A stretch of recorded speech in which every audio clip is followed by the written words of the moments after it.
Well, so we have in the studio George Kuntu Blankson, former Member of Parliament for Infantiman East constituency. When he was in the House, I believe he was the Minority Chief Whip? No, Deputy Majority Chief yeah. Whip. And that constituency has now been changed to become the Ekunfi constituency. All right. Now let's look at the issues we'll be looking at. The Finance Minister, Cedi, has stated that the recovery of the cedi against the dollar will be sustained as offshore inflows arrive to boost foreign exchange supplies. The recovery of the cedi against the US dollar in particular is expected to dampen speculation and boost more confidence in the economy.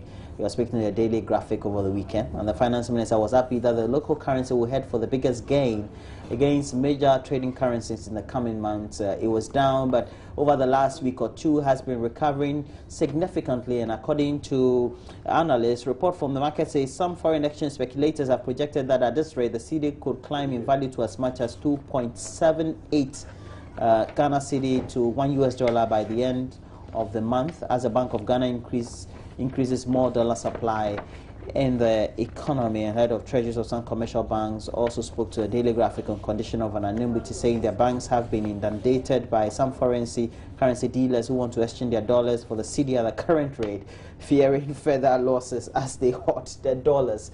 We'll see how that goes. It's an interesting trend.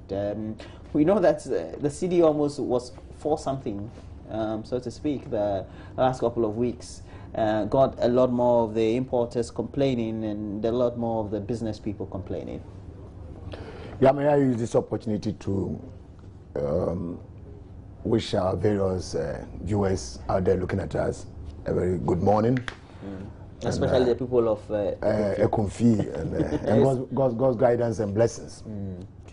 Yeah, you know, it's a good news to Ghana with regards to our partners that we are dealing with internationally.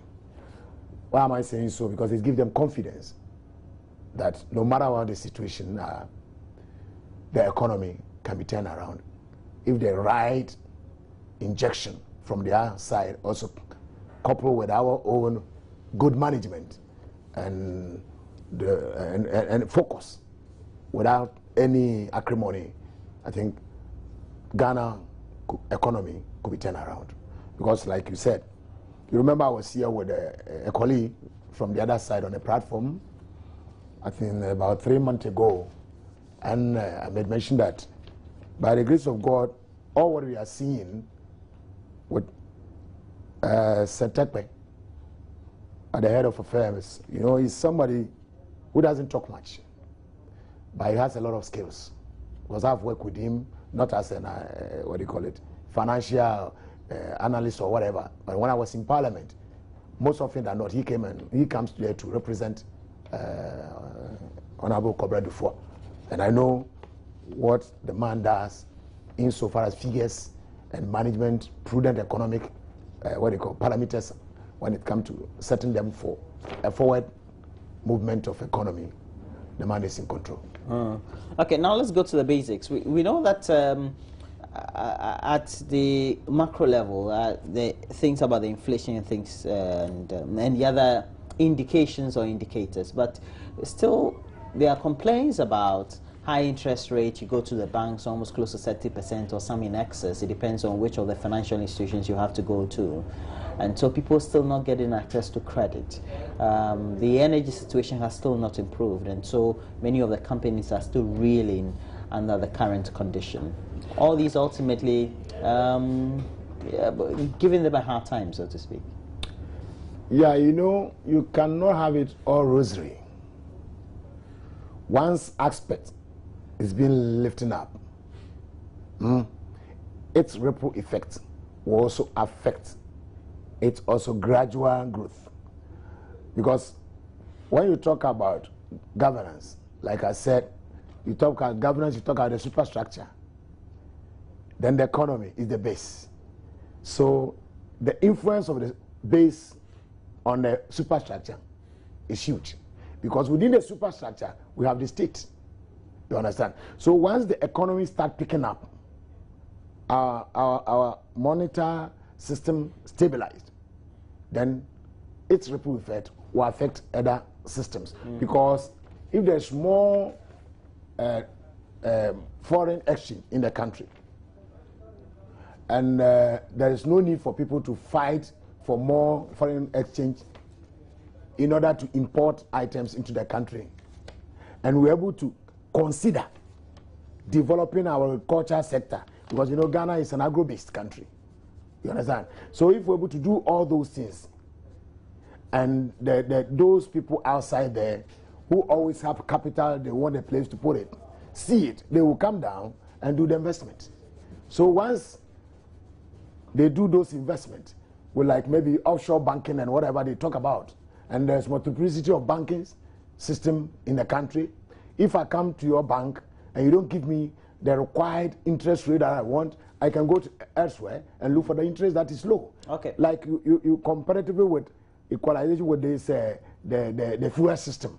Now that the governor has washed his hand out of it, and initially people were complaining. Okay, we have on the line Dr. Godfred Bobkin. He's an economist and also with the University of Ghana Business School.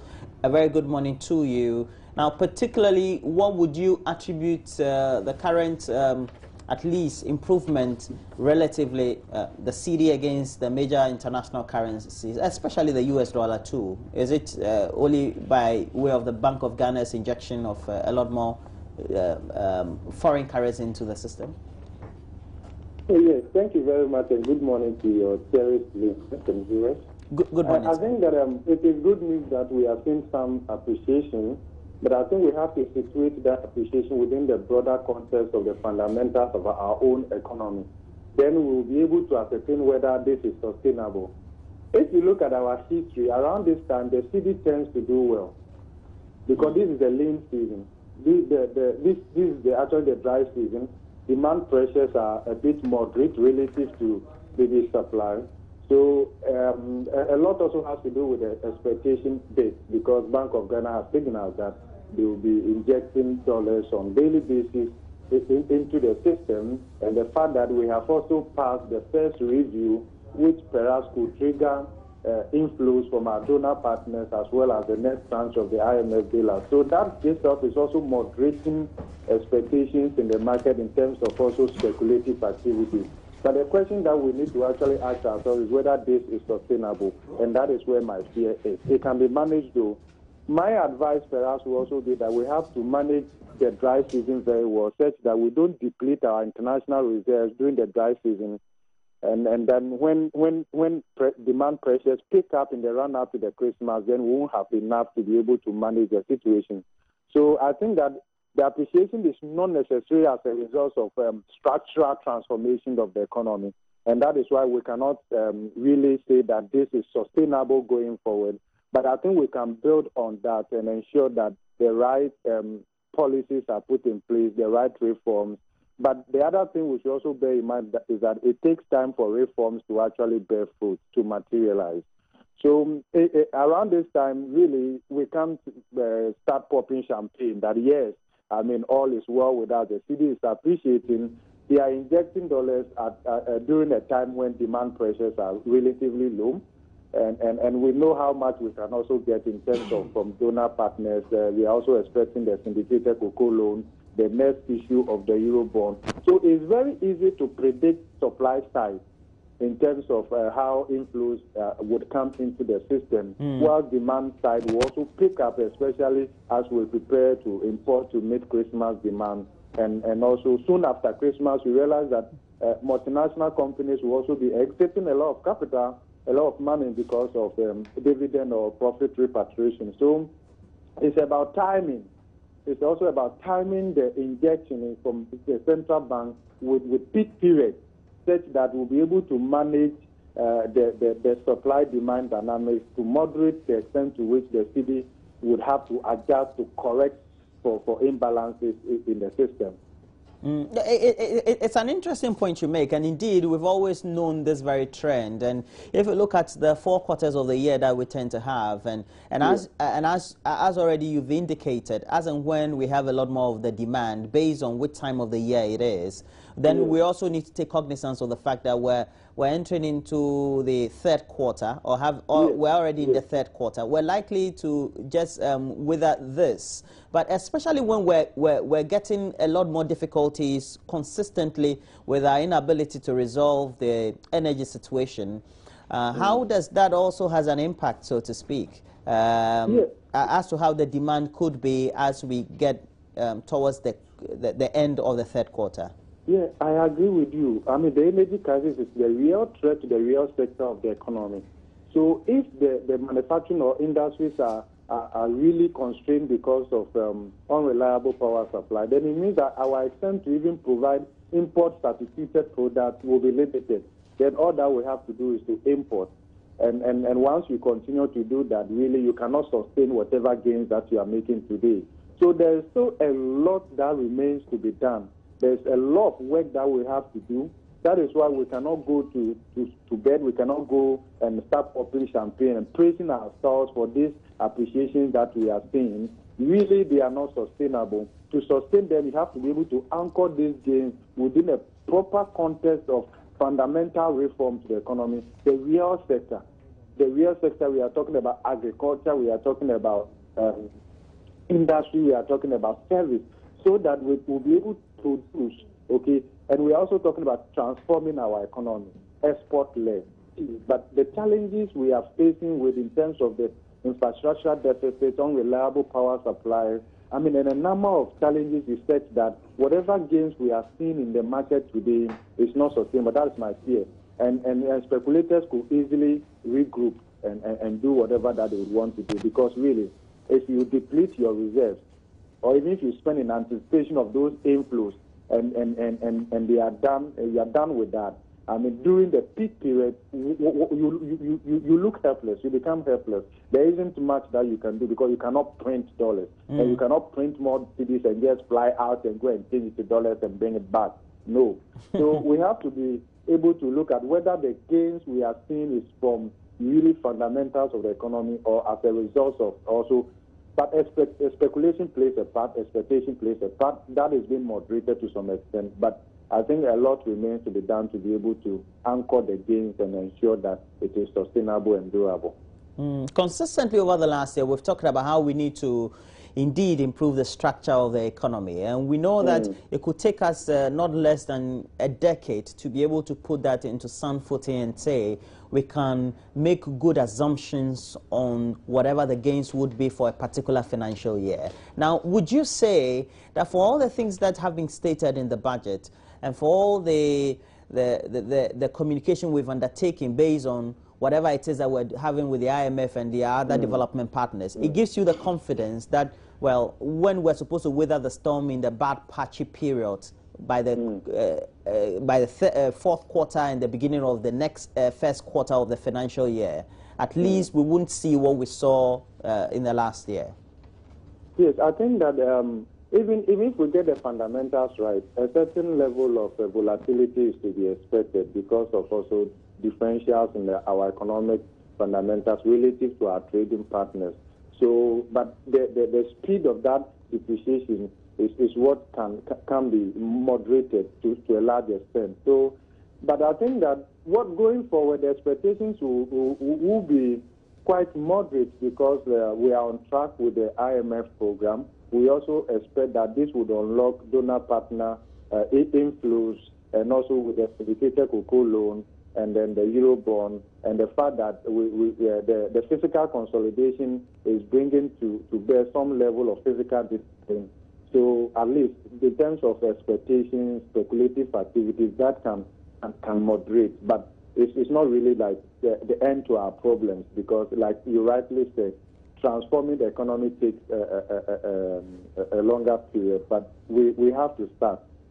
And when we start, we have to be able to build on that. We have to be able to reinforce whatever reforms that we put in place, especially as we go through the period of fiscal consolidation. We also expect that output will contract in the short term.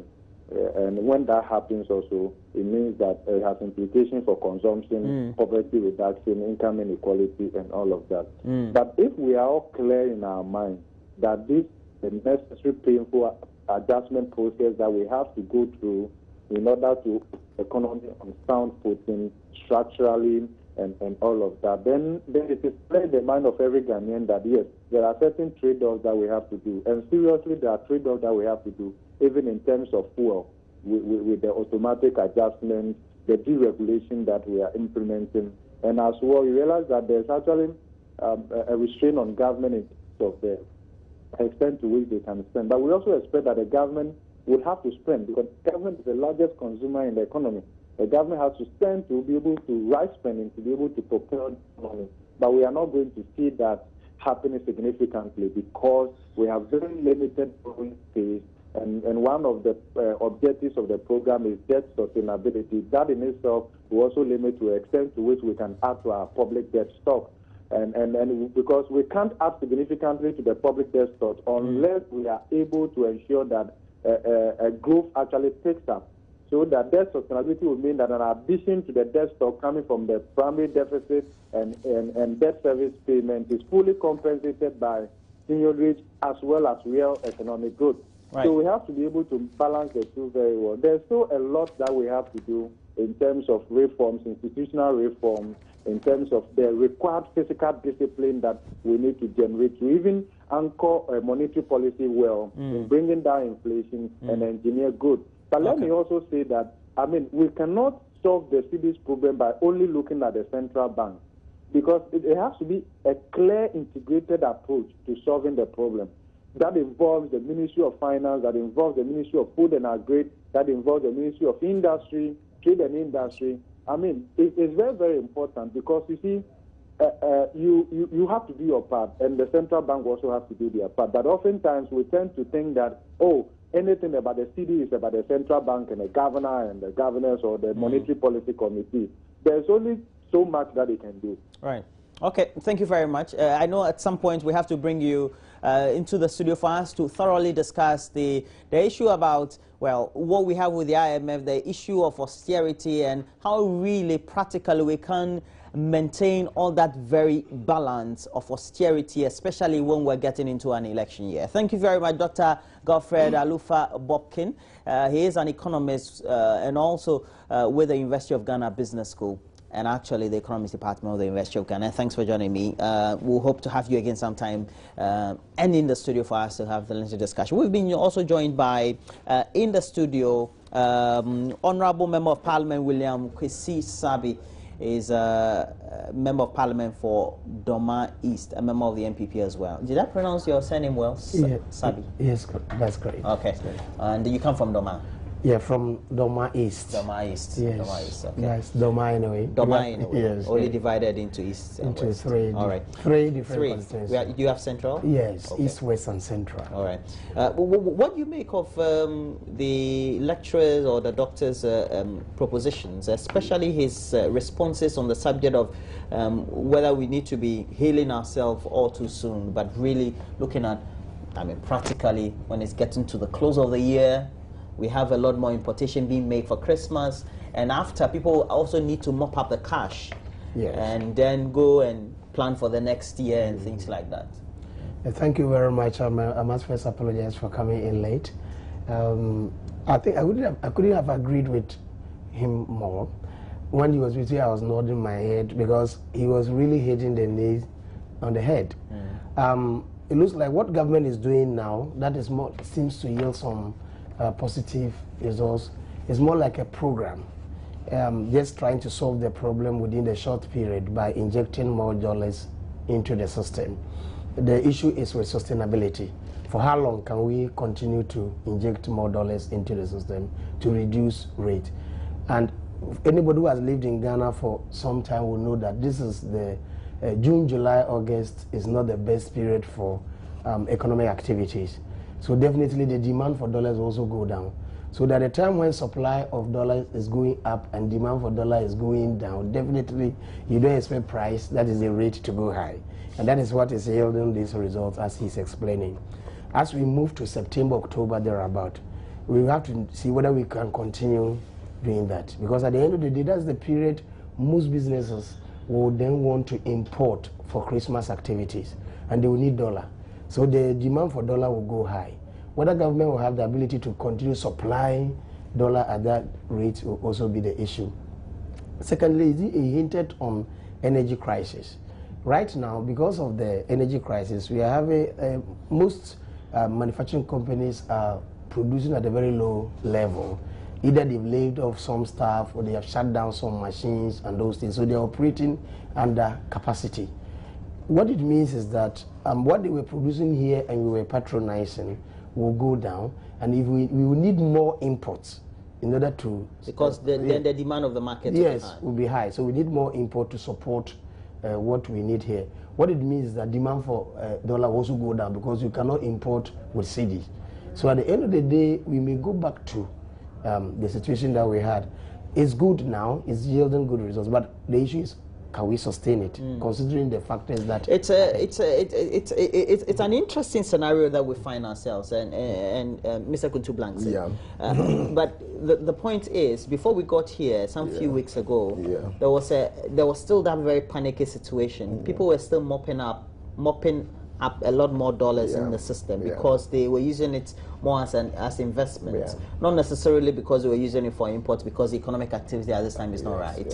So as you pump in a lot more dollars to stabilize, so that you make sure you give people the confidence back, that should be a good thing, in my opinion. Yeah, you see, initially, excuse me, when I came here, you asked me the question. I told you that it's a good news for Ghana, as well the partners that we are dealing with.